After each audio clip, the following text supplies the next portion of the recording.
Okay, let's start with a really surprising question. How does a religious movement, one that's all about an individual's personal, spontaneous choice to convert? A very private moment of faith. Exactly. How does that transform into one of the most organized and, frankly, durable political forces in all of American history? That is the central paradox, and it's what Francis FitzGerald explores in her Pulitzer Prize-winning book, The Evangelicals, The Struggle to Shape America. She tracks it all the way from the Great Awakenings of the 18th century right up to the modern day. Here are the most game-changing essential insights from the Evangelicals. The struggle to shape America, practical wisdom that could transform how you think and act.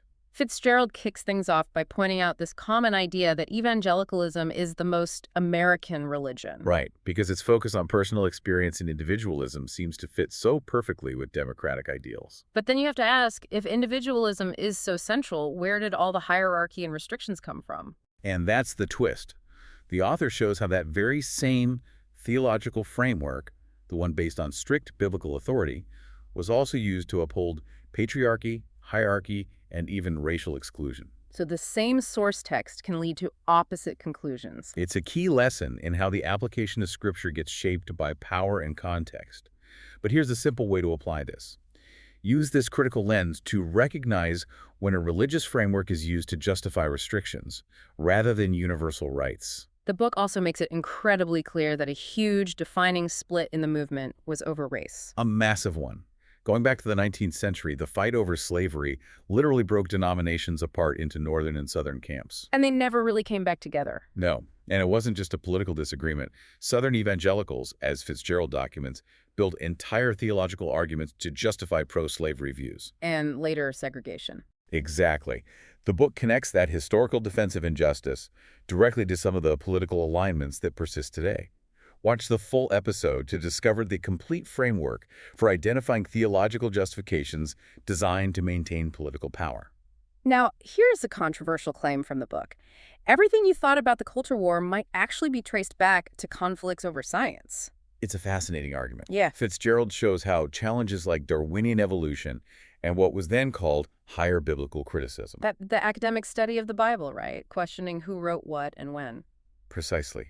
Those ideas triggered a militant fundamentalist reaction, an insistence on absolute, strict biblical inerrancy. The idea that the Bible is literally without any error. People who recognize this historical pattern see resistance to academic change driving political mobilization.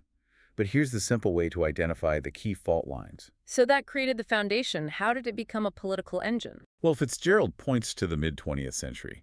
Media-savvy figures like Billy Graham and later Jerry Falwell and Pat Robertson were absolutely key. They took this widespread religious world and organized it. They did. And a core part of their strategy was defining national decline not as an economic issue, but as a moral sickness. This is Mindful Moments, our YouTube channel offering AI book analysis, summaries, and critiques, inspiring reflection and rational thought. That reframing was incredibly powerful. It was. Here's the three-step system leaders used to fuse religious identity with Republican partisanship, and why dissenting evangelicals face the dual burden of critiquing both their faith community and their political tribe. But the book suggests the story isn't over. It seems there's a shift happening now. A significant one. The later chapters focus on younger evangelicals who are starting to question that decades-old Christian nationalism. They're focusing on different things. Completely different things. Social justice, racial reconciliation, the common good. They're often using the same scriptures, but arriving at totally different conclusions than their parents' generation did. So the tension between those inherited political loyalties and these newer ethical concerns is, well, it's reshaping everything. It is. This raises an important question. What happens when the struggle to define true Christianity clashes with political alignment? Watch the full episode to discover the complete framework. Start with our 5-minute essential insights, then dive into the in-depth analysis. Next, the summary, ending with the comprehensive critique. Discover genre-based book podcasts at Mindful Moments. Subscribe and nourish your mind on the go.